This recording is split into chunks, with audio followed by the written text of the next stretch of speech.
제가 우리 뭐 불러 찬양해요? 제가 이렇게 찬양을 들은 이 잔치를 보면서 어, 두 가지 기도 제목이 생각이 났어요. 우리 남성분들 있지 않습니까? 남성분들 찬양 속에 주의 말씀 의지하여 깊은 곳에 금을 던져 오늘 그가 놀라운 일을 이루시는 것 보라. 주의 말씀 의지하여 믿음으로 금을 던져 믿는 자에겐 능치 못함 없네. 이 후렴 부분이 지금 우리 주변 환경이 굉장히 어렵잖아요. 특별히 우리 남편분들, 아버지 되시는 분들이 나아가서 믿음으로 주의 능력으로 그물을 던져서 주님이 놀라운 일을 이루시는 것을 보시는 그 한 해가 되게 해달라고 이 모두가 끊임없이 우리가 기도해야 될 것 같다는 생각이 들어요. 모든 남편들이 직장에 나가고 난 다음에 우리 엄마들이, 가족들이 같이 기도하고 교회에서 우리 같이 기도하겠습니다. 그리고 청년들 찬양에서는요, 우리 청년들에서 아주 마지막 후렴 부분에 그 삶이 항상 기적으로 가득 차는 것, 예수님의 기적으로, 예수님의 간증으로 가득 차는 그런 우리 청년들이 되게 해달라고 우리 계속 기도합시다. 지금 그 기도의 열매들이 일어나고 있으니까요. 이번에는 간증하실 분들이 많은데 제가 두 분에게만 제가 했는데 우리 배경훈 성도님이 오셔서 성찬 간증 좀 나누겠습니다. 박수로 확인해 주세요.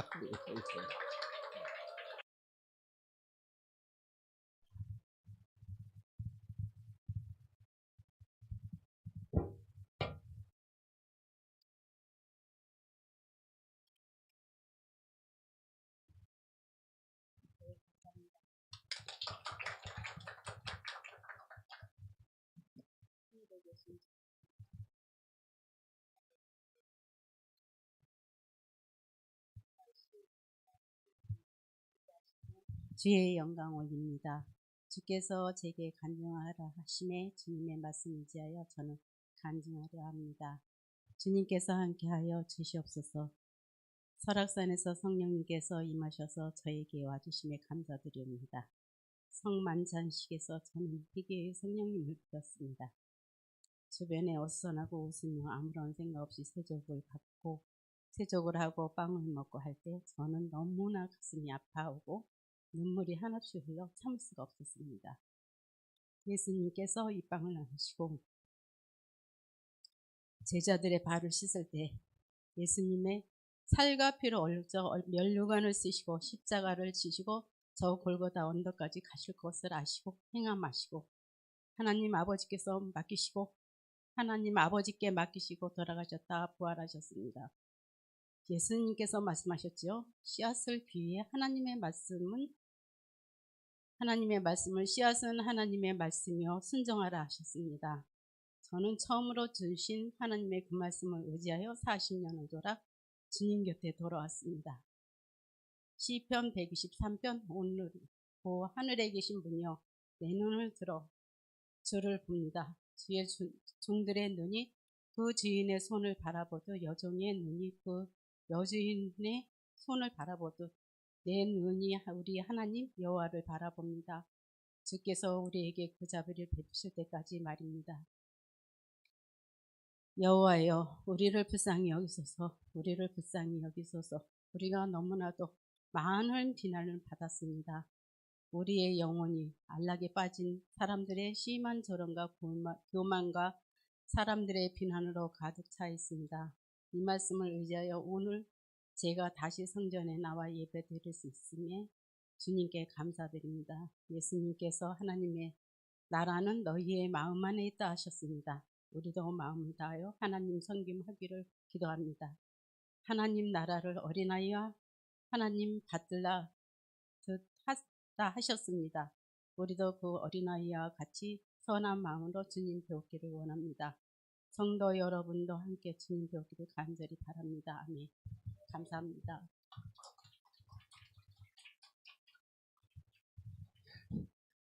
다음엔요, 우리 연합집사 다른 분들 기도 응답 받으신 분들 많이 있는데 연화 집사님이 아 기도해도 안 되는 것 같더니 하나님은 내가 모르는 데서 역사하시는구나 그런 감정이 있어서 간증으로 뽑았습니다. 여기는 왜 박수 안 쳐주세요?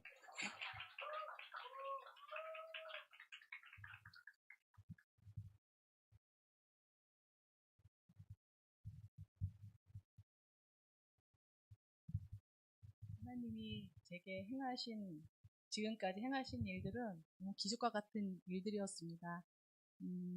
지금까지 지내온 것 주의 크신 은혜라 한이 없는 주의 사랑 어찌로 말하라.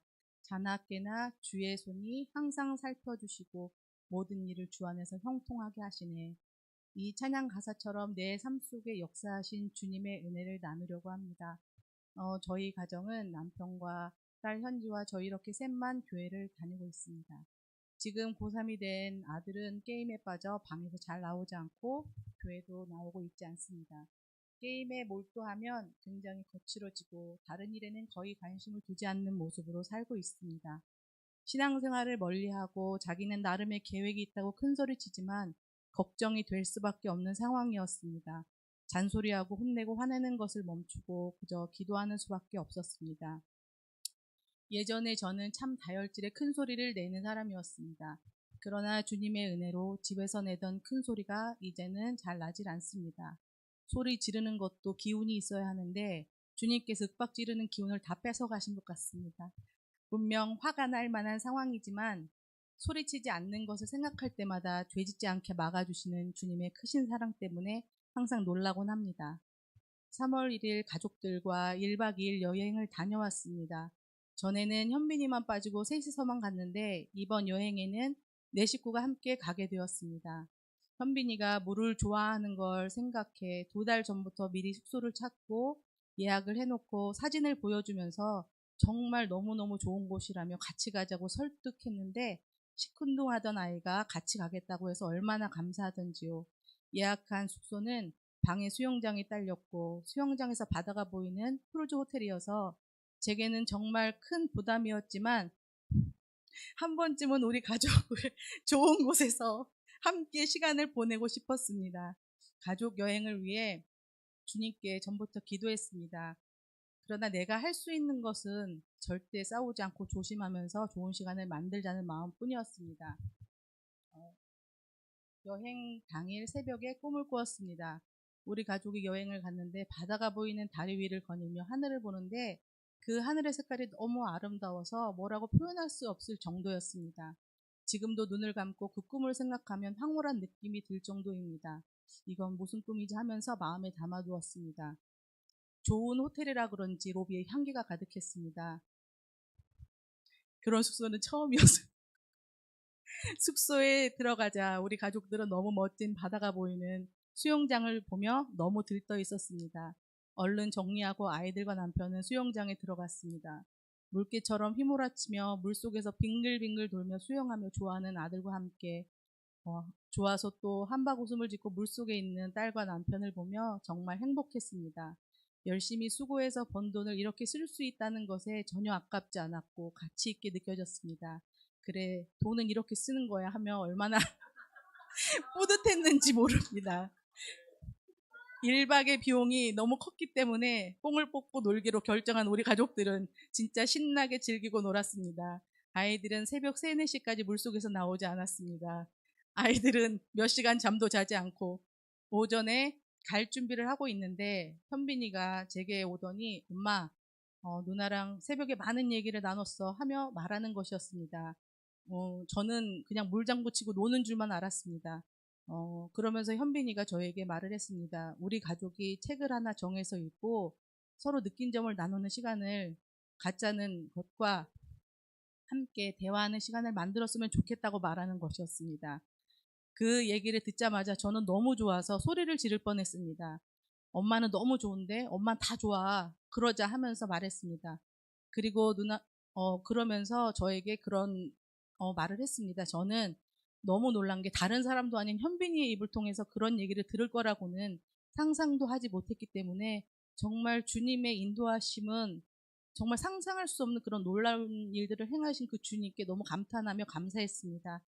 이번 여행 와서 아이들을 통해 이런 큰 기쁨을 맛보게 하시는 주님께 감사했습니다. 그리고 한 가지 또 제안할 것이 있다고 하면서 현빈이가 본인 용돈을 100만 원을 모아놨다고 합니다. 그래서 우리 가족이 앞으로 5개월, 즉 8월까지 살을 가장 많이 뺀 사람에게 그 돈을 주겠다는 겁니다. 그러면 그래서 그 돈 액수에도 놀랍긴 했지만 조건은 극단적인 다이어트는 안 되고 12월까지 그래서 또 12월 그 8월까지 1등을 한 사람에게 그 100만 원을 주는데 12월까지 뺀 몸무게를 유지해야 하는 조건이 달려 있습니다. 다시 살찌면 돈을 다시 토해낸다는 조건을 걸었습니다. 저는 그 얘기를 듣고 너무 미안하고 창피했습니다. 쇼크를 받았습니다. 얼마나 살찐 가족들이 걱정이 되고 한심해 보였을까 생각이 들었습니다. 그래서 더 이상 이런 모습으로는 살지 말자. 건강을 위해 운동을 시작하기로 다짐하게 되었습니다. 주님은 너무나도 굳어버리고 단단한 저의 마음을 깨뜨리셔서 그런 결단을 할 수 있는 용기를 현빈이를 통해서 주셨습니다. 아이들에게 부끄럽게 살지 말자 결심한 것 끝까지 해내자고 결정했습니다. 그동안 일한다고 피곤하다고 핑계를 대면서 몸이 망가져가는 것을 방치하고 먹는 욕심을 끊어내지 못하고 늘 후회하던 저에게 현빈이의 그 제안은 저를 정신을 번쩍 차리게 했습니다. 주님은 부족한 저의 기도를 들으시고 무시하지 않으셨고 주님의 방법으로 이루어 가셨습니다. 저는 이번 일을 통해 현빈이가 주님의 은혜로 부활했다는 마음이 들었습니다.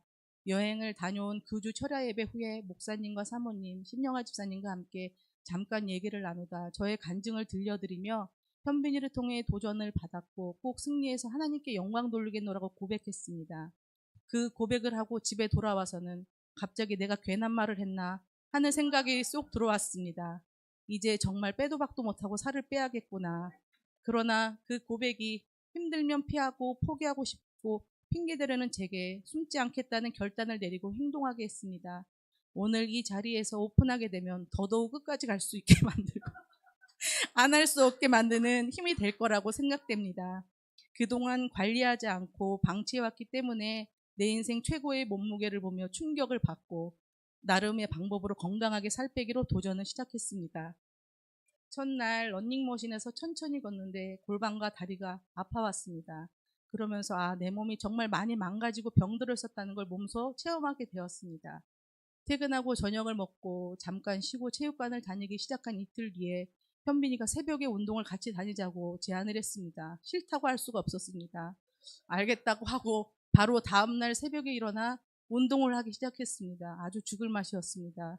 공복에 운동하고 와서 건강한 음식으로 바꾸고 아침을 챙기고 일하면서 틈틈이 가게에서 근육 운동도 하고 저녁에 또 가볍게 운동을 하는 그런 생활을 하기 시작했습니다. 일주일 정도 지속하니 아침에 일어날 때 몸이 가벼워지는 것이 느껴졌습니다. 아침에 일어난 것이 천근만근이었는데 거뜬히 일어나졌습니다. 그렇게 매일 해나가면서 저는 몸무게를 재지 않고 제 나름 스트레스를 받기 때문에 절대 몸무게를 재지 않았습니다. 그러면서 거울로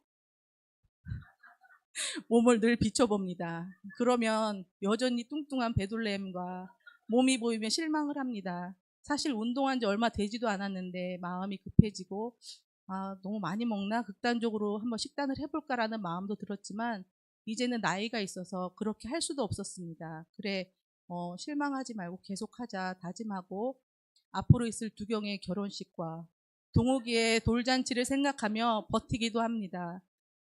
절대 뚱뚱한 모습으로 서고 싶지 않았습니다. 지금도 하고 있지만 어떤 날은 정말 다리 하나 움직이는 것이 곤욕일 때도 있습니다. 운동 가기 전에는 수많은 생각들이 왔다 갔다 합니다. 오늘은 쉴까? 좀 더 있다가 갈까? 너무 무리하는 것은 아닌가? 하면서 고민하다 막상 체육관에 들어가면 그런 마음은 사라지고 또 열심히 부활을 꿈꾸며 달려가게 됩니다. 이런 과정들을 겪으며 살을 빼는 과정이 꼭 신앙생활과 비슷하다는 생각이 들었습니다. 지금까지 내가 쌓아놓은 켜켜이 많은 지방들을 태우며 땀을 흘리는 그 고통이 결국에는 건강을 회복하게 만들고 자신감을 주고 일을 지속할 수 있게 하고 선한 영향력을 끼친다는 것입니다.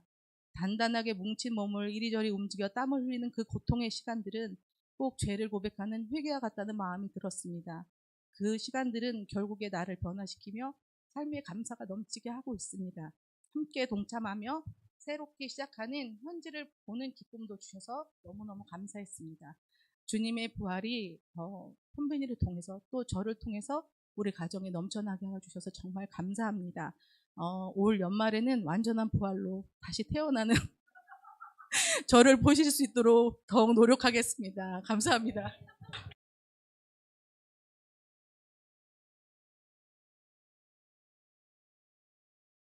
비록 이 자리에 없지만은 가정을 부활시키는 우리 현빈에게 격려의 박수 한번 드립니다. 우리 이제 예수님께 재롱잔치를 다 드렸으니까 재롱잔치를 드리면 이제 그 다음에 우리 예수님 우리에게 떡과 피를 주시잖아요, 그죠? 엄명히 성만찬 진행하겠습니다. 우리 두 분째 좀 나오실래요? 네.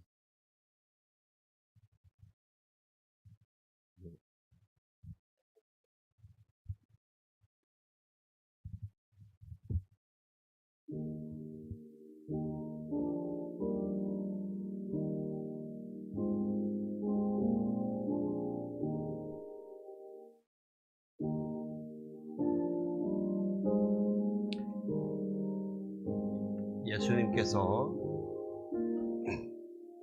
오병이어로 수천 명을 먹이신 다음에 이렇게 말씀하십니다. 나는 생명의 빵이다. 너희 조상들은 광야에서 만나를 먹었지만 결국은 죽었다. 그러나 여기 하늘에서 내려온 빵이 있는데 누구든지 이 빵을 먹으면 죽지 않는다. 나는 하늘에서 내려온 살아있는 빵이다.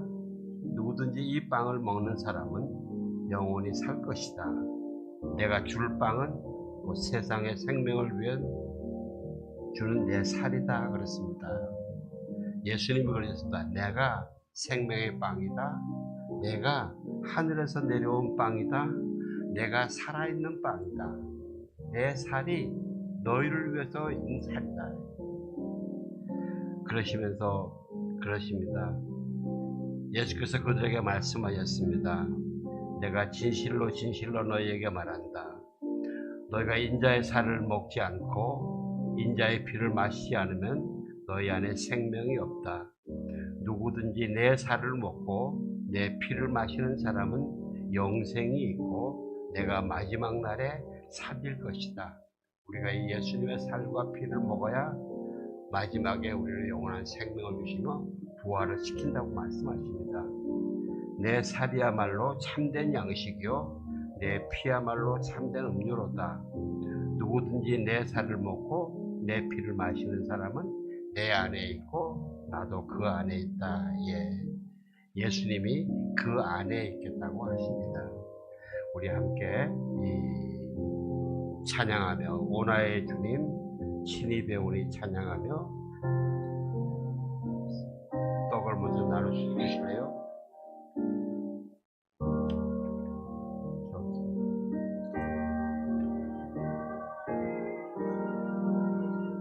친히 배우니 영원한 세계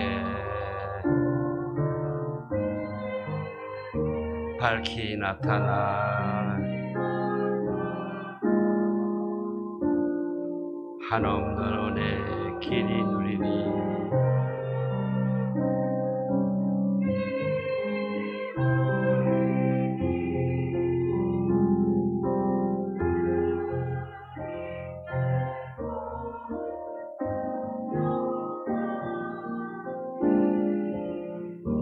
주님의 떡을 내가 먹으며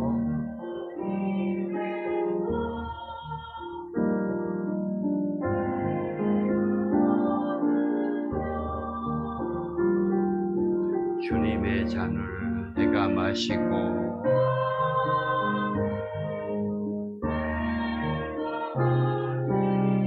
근심의 짐을 벗어버리니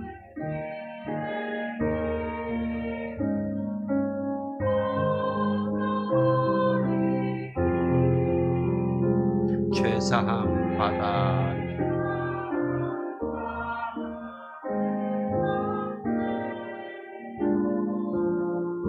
주님의 성찬 받을 때마다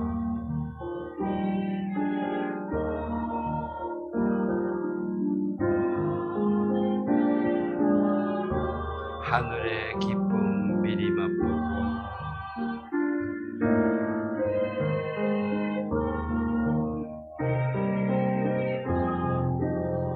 어린 양 잔치 참여한 거지.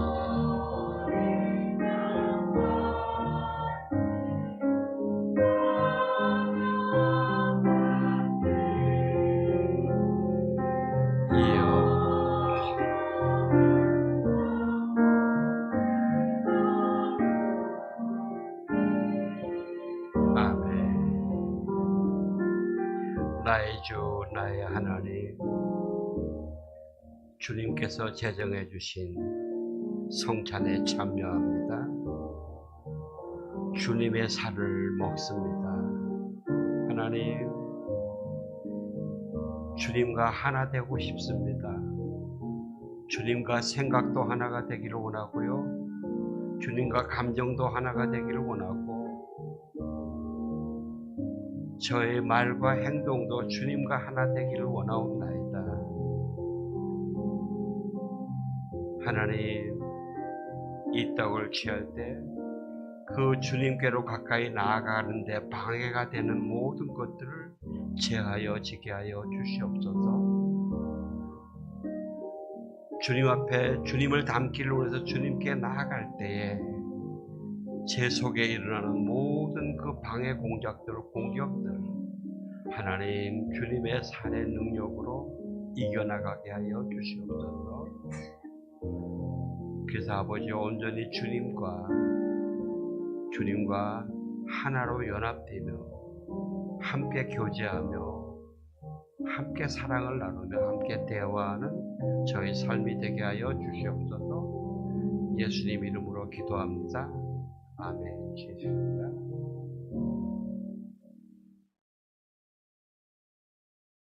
보혈을 지나 하나님 품으로 잔을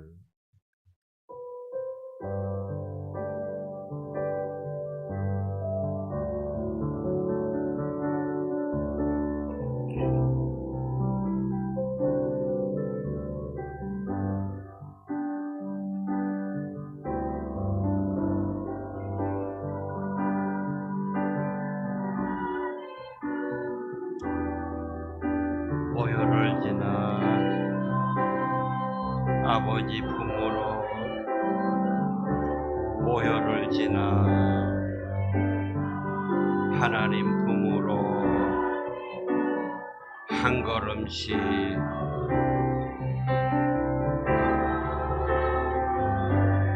보혈을 지나 하나님 품으로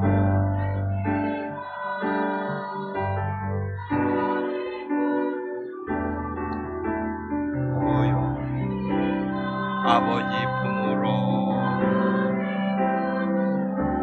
보혈을 지나 하나님 품으로 한 걸음씩 나가네. 존귀한 주 보혈이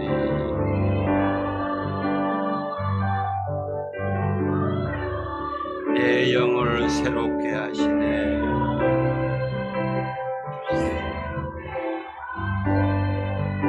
존귀한 주 보혈이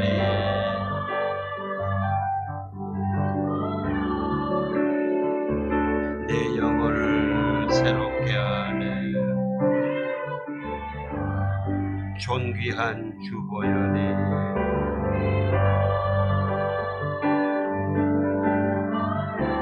내 영혼을 새롭게 하시네.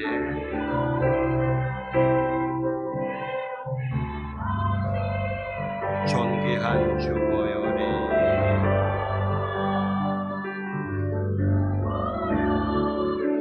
내 영을 새롭게 하네.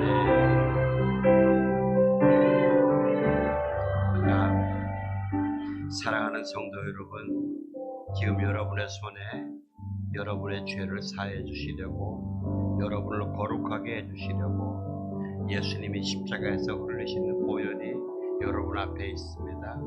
이 시간 잠시 우리가 마음을 모아서 기도합시다. 하나님, 나를 거룩하게 하여 주시옵소서. 하나님, 나를 거룩하게 하여 주시옵소서. 함께 기도하겠습니다. 하나님 아버지, 감사합니다. 감사합니다. 주님의 보혈을 주셔서 감사합니다. 절대 씻을 수 없는 주님의 보혈을 우리에게 주셔서 감사합니다. 그 보혈을 아버지여 나를 씻어주시려고 나를 머리끝부터 발끝까지 거룩하게 해주셔서 감사합니다. 하나님 감사합니다. 하나님 감사합니다. 아버지,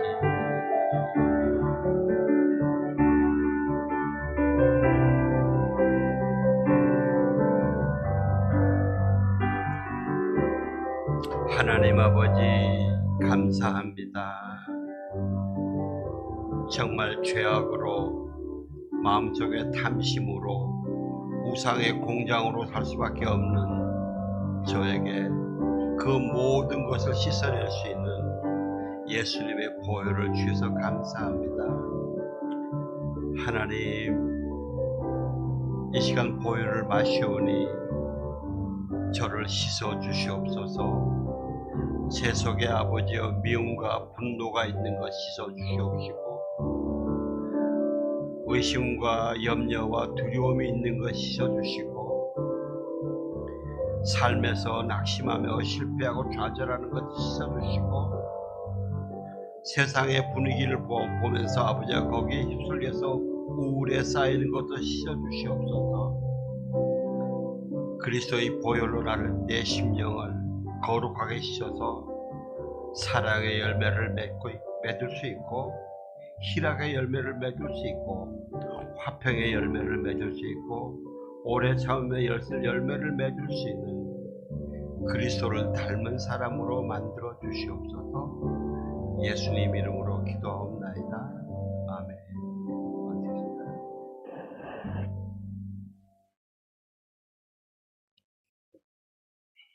아멘.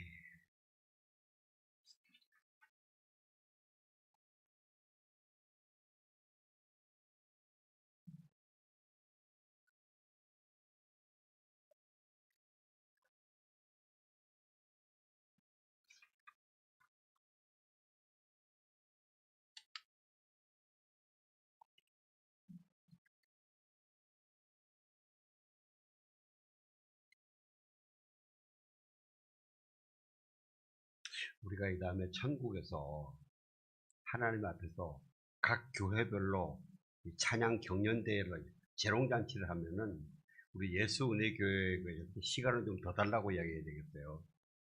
워낙 그게 재능들이 많아가지고요.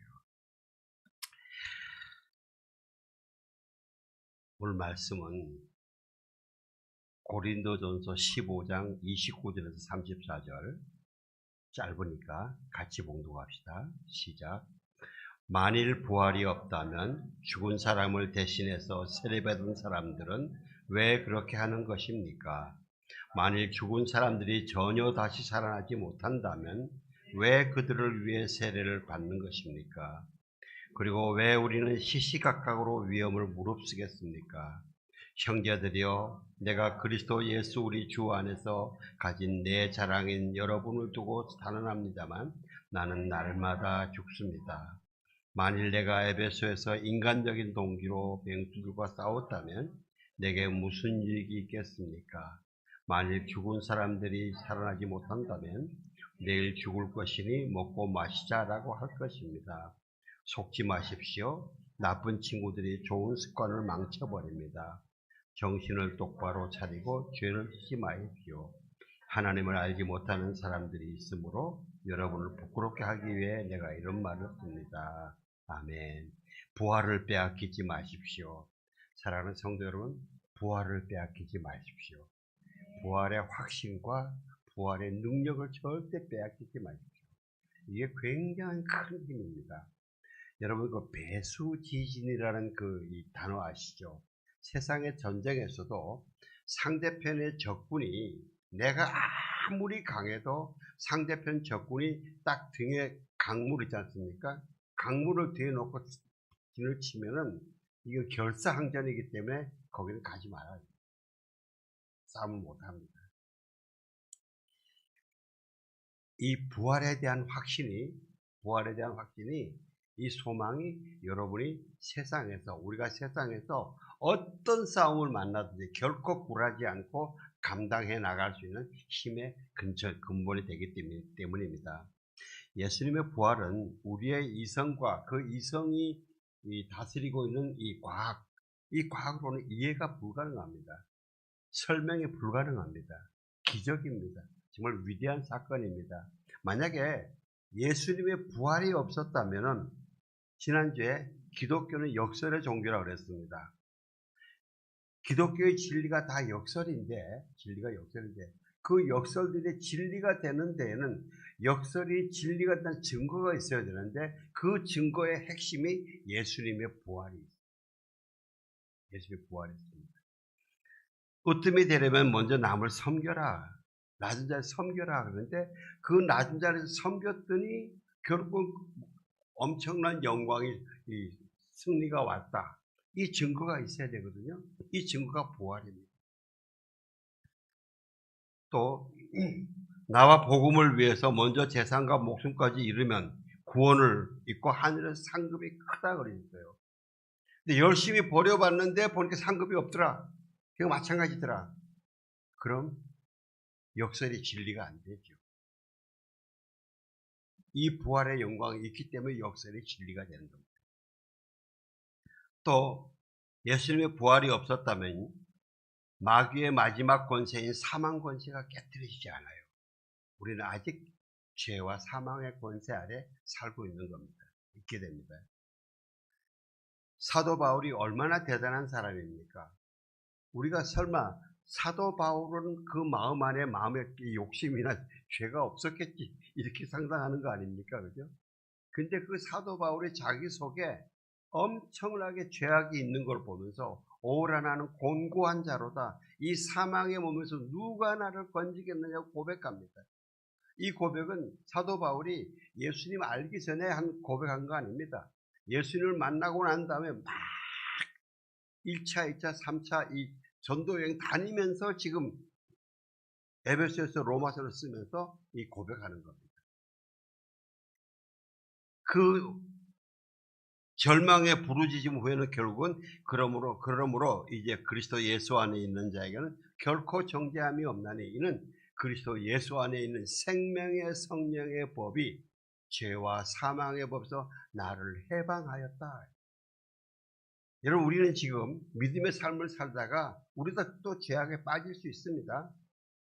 자주 빠지잖아요. 그죠? 그럼 그럴 때마다 성령의 인도하심을 따라서 우리가 그 죄를 고백하고 자백하면 하나님은 미쁘시고 의로우사 그 모든 죄를 사해 주시고 다시 이 죄와 사망의 길에서 이 생명으로 끌어내신 겁니다. 그 속에 일어날 수 있는 겁니다. 그만큼 부활이 중요합니다. 그래서요, 우리가 삶 속에서 성령의 인도하심을 따라 어떤 죄가 고백이 날 때 이걸 고백하고 하는 것은요, 여러분 그냥 단순하게 잘못한 죄의 고백이 아니라 죽음으로 가려던 그 길을 다시 부활의 길로 살아 올리는, 부활을 간증하는, 부활을 체험하는 그런 증거인 것입니다.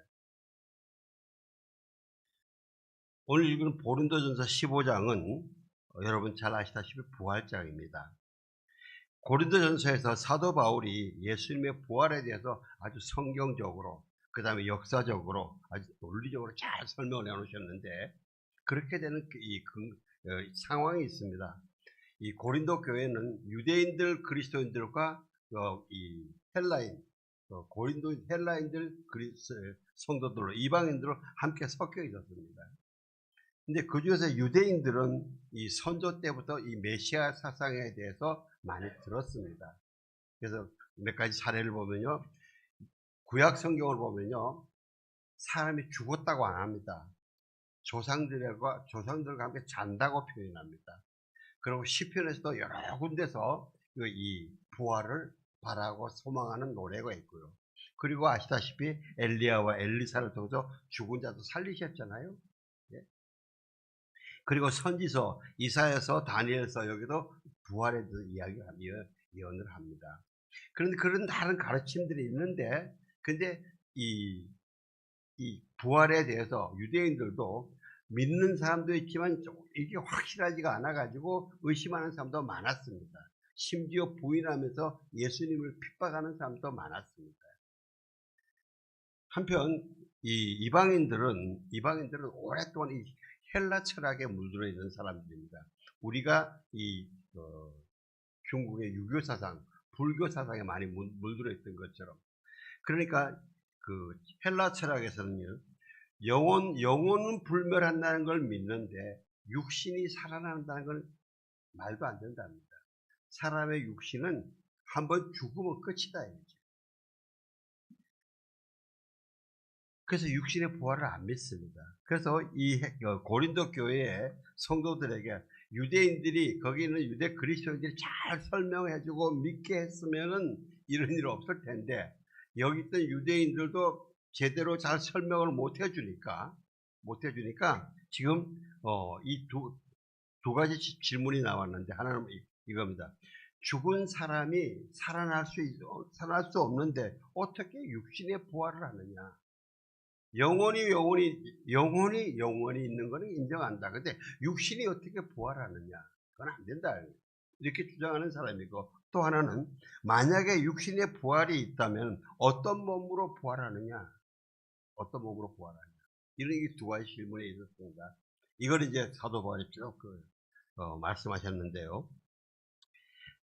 지금 우리 한국인들, 우리는 유대인 사상, 유교 사상이나 불교 사상이 많이 뿌리 내려 있거든요. 그래서 이 육신의 부활을 믿다가도 어떤 때는 정말일까? 아직 믿음의 기복이 있을 때가 꽤 있습니다. 사도 바울이 고린도서 15장 3절 4절에서 내가 전해받은 가장 중요한 것을 여러분에게 전했습니다. 그것은 그리스도께서 성경의 말씀대로 우리 죄를 위해 죽으시고 장사되셨다가 성경의 말씀대로 3일째 되던 날 다시 살리심을 받았다. 예수님이 성경대로, 이때 성경은 구약 성경입니다. 구약 성경에 많은 증거들이 있는데 성경에서 예언한 대로 죽으셨다가, 우리 죄를 위해서 죽으셨다가 성경대로 사흘 만에 살아나셨다. 그러면서 우리에게 다 나타나셨는데, 먼저 베드로에게 나타나고, 그 다음에 12제자에게 나타나고, 그 다음에 500명이 나타났는데, 그 500명이 중에서 태반은 아직 살아있다. 왜냐하면 바울이 이 고린도서를 쓸 때는 예수님이 부활하신 한 30년 후이기 때문에 지금도 아직 그때 그 예수님을 본 사람이 살아있다 말이에요. 그러면서 나중에 이렇게 합니다. 마지막으로 달이 차지 못한 채 태어난 사람 같은 나에게도 나타나셨다. 여러분 아시잖아요. 예수님이 바울에게 언제 나타나셨습니까? 바울이 다메섹으로 막 그리스도인 핍박하러 갈 때 나타나셨지 않습니까? 근데 예수님이 실제 부활하시고 승천하신 후에 한 3, 4년 후거든요. 사도 바울이 예수님 제자들처럼 부활하신 모습을 직접 본 건 아니에요. 다메섹도 그렇게 만났는데, 우리가 여기서 바울에게 배울 게 뭐가 있는가 하면요, 바울이 예수님이 나의 꿈과 환상 중에 나타나셨다고 이야기하지 않습니다. 부활하신 예수님이 나에게 오셨다, 나에게 보이셨다, 나에게 나타나셨다고 말씀하십니다. 사랑하는 성도 여러분, 저는 우리 성도님들 중에서 여러분이 기도 중에서, 찬양 중에서, 또 이 예배 중에서, 또 꿈에서 예수님을 만나셨고, 예수님과 대화도 했고, 예수님 음성도 들었고, 예수님 품에 안겨도 받고, 그런 경험이 다 있다고 저는 알고 있습니다. 그런데 그 은혜의 경우를 부활하신 예수님 실체를 만난 것이 아니고 그냥 환상을 보았다고 생각하는 부분들이 우리에게 있다는 것입니다. 이거를 극복하시라고 말씀드리고 싶습니다. 환상을 본 것이 아니라 부활하신 예수님이 나를 이렇게 찾아오셨다. 나에게 이렇게 보혈을 부어주셨다. 내 손을 잡아주셨다. 나와 계약서를 썼다. 부활하신 예수님.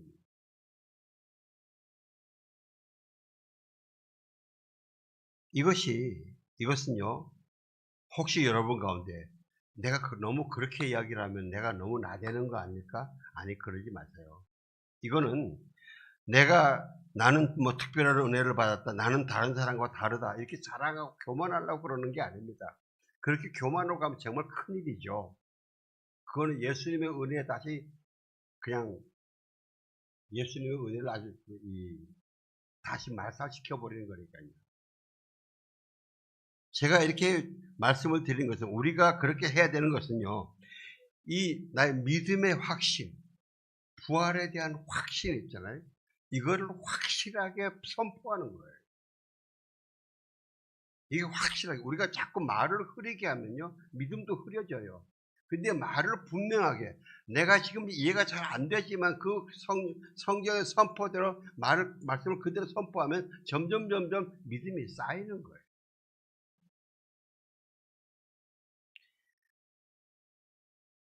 그러면서 더 영향력이 있는 예수 그리스도의 증거자, 더 영향력 있는 하나님 아버지 사랑의 증거자로 서자는 거예요. 그래서 사도 바울이 그 험악한 믿음의 여정에서 모든 걸 이겨나갔던 힘이 바로 이런 데서 나오는 거거든요. 이 확신. 분명히 죽었던 사람이 다시 살아나는 것 분명히 있다 말이죠. 인간의 이성과 상식으로는 불가능하지만은 전능하신 하나님 안에서는 다 가능합니다. 불가능하지 않습니다. 그러면서 바울이요 12절에 그리스도가 죽은 사람들 가운데서 살아나셨다고 선포되고 있는데 왜 여러분 가운데 어떤 이들은 죽은 사람의 부활이 없다고 합니까? 하고 안타까운 이야기를 합니다. 죽은 사람의 부활이 없다면 그리스도께서도 다시 살리심을 받지 못하셨을 것이다. 죽은 사람의 육신으로 살아나는 게 없는데 예수님만 이렇게 육신으로 부활해서 너희들도 부활한다고 그렇게 말씀하시면 어떡합니까? 예수님이 거짓말쟁이잖아요. 어떻게 예수님은 하나님이시고 사람이시니까 신이시니까 예수님은 우리와 다르게 하나님이시고 신이시니까 그런 게 될지 모르겠지만 우리는 그냥 사람이잖아. 사람인데 어떻게 우리가 사람의 몸이 죽었다가 다 썩고 없어지는데 그게 부활하냐? 이렇게 말하는 분들이 있거든요. 근데 정말 예수님이 우리는 육신으로 부활하는 그게 불가능한데 예수님이 부활해서 너희도 나처럼 내가 부활시키겠다고 말씀하신다면 예수님이 거짓말 하시는 거잖아요. 이 복음이 다 엉터리가 됩니다.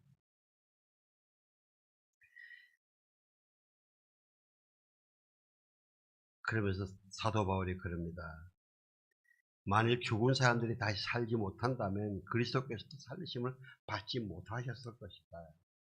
사람에게 안 되는 것을 예수님만 하시고 너희들에게 된다 그러시면은 그건 예수님이 거짓말 하시는 거죠. 사랑하는 성도 여러분, 죽은 사람이 다시 살아나는 것, 영혼만 아니고 육신이 함께 부활하는 것 분명히 있습니다. 사람들은 그럽니다. 아니 사람이 죽으면 몸이 부패해서 사가 없어지는데 빗물에 다 떠내려가고 한 몇백 년, 몇천 년 되고 나면 아예 흔적도 없잖아요. 그죠? 어디 가서 무슨 흔적을 찾아요? 그것을 어떻게 부활을 일으키냐. 우리가 이제 요즘 한 3, 4일간 죽었다가 살아난 사람들 이런 사례가 나오는데 근데 그걸 보고 부활이 있다고 이야기를 하더라도 왜 어려운가 하면 이 사람은 죽었던 본체가 있으니까 살아났지만은 지금 다 몇천 년 전에 죽어가지고 다 분해되고 아무 흔적도 없는데 그 어떻게 부활하느냐. 또 한때 우리가 기독교에서 매장을 하다가 이제 장지가 모자라니까 화장을 하지 않습니까? 그래서 한때 논쟁이 있었습니다. 아니, 화장을 하면 어떡하냐? 부활을 못하지 않느냐? 부활할 때 아무것도 없지 않느냐? 이게요, 우리가 하나님의 능력을 다 몰라서 그러는 건데, 성경에 창조한다는 말씀에는 두 가지 단어가 있습니다. 구약에 아사라는 단어와 바라라는 단어가 있습니다. 근데 이 아사는 뭐냐면은, 우리가 어떤 이미 있는 물질을, 이 물질에 열을 가하든가 다른 걸 첨가하든가 이렇게 가지고 새로운 다른 물질로 만드는 겁니다. 마치 이 쌀을 물에 익혀서 밥을 만들고 또 화물 만드는 거죠. 이렇게 화학작용하는 거. 이거는 사람들이 하는 겁니다. 그런데 바라는 엑스 니힐로에서 아무것도 없는 상태에서 하나님이 있으라 하심에 있는 거. 아무것도 없는 상태에서 새로 만드시는 겁니다. 하나님의 말씀으로 천지를 창조하셨다고 얘기해요. 그러니까요, 여러분, 걱정하지 마시오. 전능하신 하나님이 여러분과 저를 부활시키시는 데에는 아무 문제가 없습니다. 아무 문제가 없습니다. 그리고 이제 두 번째 질문이, 그러면 죽은 사람들이 어떻게 살아나며 어떤 몸으로 옵니까? 이걸 쭉 설명하면서 자연의 몸으로 묻히지만 영적인 몸으로 살아납니다. 자연의 몸이 있다면 영적인 몸도 있습니다. 우리 지금 입고 있는 이 몸은 자연의 몸이고, 이제 죽었다가 부활할 때는 영적인 몸으로 부활한다. 또다 우리가 흙에 속한 사람의 형상을 입은 것처럼 하늘에 속한 사람의 형상을 입을 것입니다. 지금 우리는 흙에 속한 사람의 형상을 입고 있습니다. 이 다음에 부활할 때는 하늘에 속한 형상을 입은 사람 몸으로 부활하는 겁니다. 이게 신비인데 우리가 예수님이 부활하셔서 40일 동안 사람들을 만나시는 그 장면에서 약간 우리가 힌트를 얻을 수 있습니다. 여러분을. 부활하신 날 밤에 요한복음 20장에 보면요, 제자들이 두려워서 문을 꽉 잠그고 있는데 예수님이 홀연히 나타나셨습니다. 너희들이 평강이 있느냐? 평안할지어다. 아무도 문 열어준 거 아닙니다. 그냥 이때는요, 물질 세계에 제한을 받지 않습니다. 우리가 왜 투명 인간, 그래서 그렇게 이야기 나오잖아요. 그렇게 들어오셨습니다. 그리고서는 손과 옆구리를 떼어줘요. 예수님이 이 땅에 있으실 때 상처받은 그 상처는 또 그대로 있어요. 손가락 넣어봐라. 손을 넣어봐라. 그리고 일주일 후에 도마에게는 손가락 넣어보고 손 넣어보고 믿는 자가 되라 그랬잖아요. 도마가 넣어보고 나의 주 나의 하나님이십니다 고백합니다. 또 누가복음 24장에 보면 엠마오로 가는 두 제자에게 홀연히 나타나셔서 그냥 말씀하시는데 그들은 못 알아듣다가 나중에 성찬할 때에 그때 예수님이라고 깨달으니까 홀연히 사라지십니다. 문 열고 밖에 나가시다 그런 거 아니에요. 홀연히 사라지십니다. 그래서 이 두 제자들이 다시 예루살렘으로 돌아갑니다. 그 후에 12제자가 모여있는데 예수님이 다시 한번 오셨는데 제자들이 영인가 생각해요. 영. 그랬더니 예수님이 아니다. 영은 살과 뼈가 없지 않느냐. 만져봐라. 나는 살과 뼈가 있다. 분명한 육신이라는 것입니다. 이렇게 물질과 시간과 공간에 전혀 제한받지 않습니다. 그렇기 때문에 지금 저와 여러분 안에 예수님이 계신 겁니다.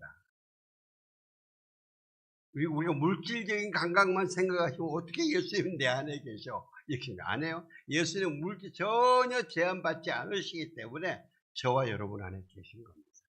임마누엘 예수님이신 것입니다.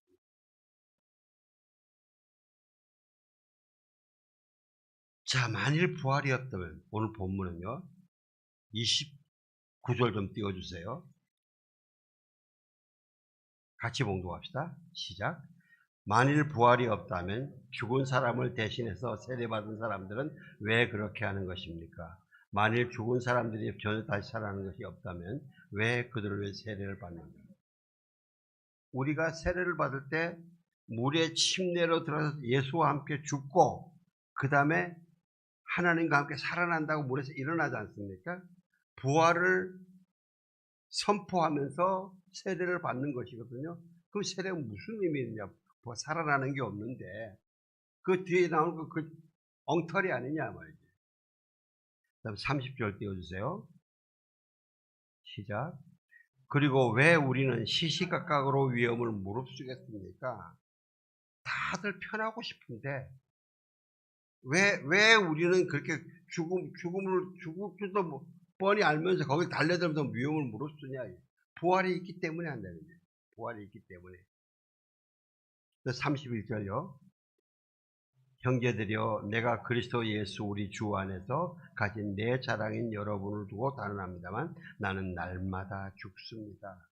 날마다 죽으면 어떻게 합니까? 날마다 부활한다는 거죠. 여러분, 우리가 말씀을 먹다가 말씀에 따라서 내가 예수님 옆에 자복하고 내가 죽습니다 하고 할 때 그 죽음이 그냥 형식적으로 하는 게 아니라는 거죠. 예수님 안에서 세상을 향해서 죽고 다시 하나님을 향해서 살아난다는 것입니다. 그러니까 우리가 그렇게 사는 삶이 단순한 도덕적인 이런 삶의 이런 수준이 아니고 더 깊은 영적인 부활의 삶의 그런 과정이라는 겁니다.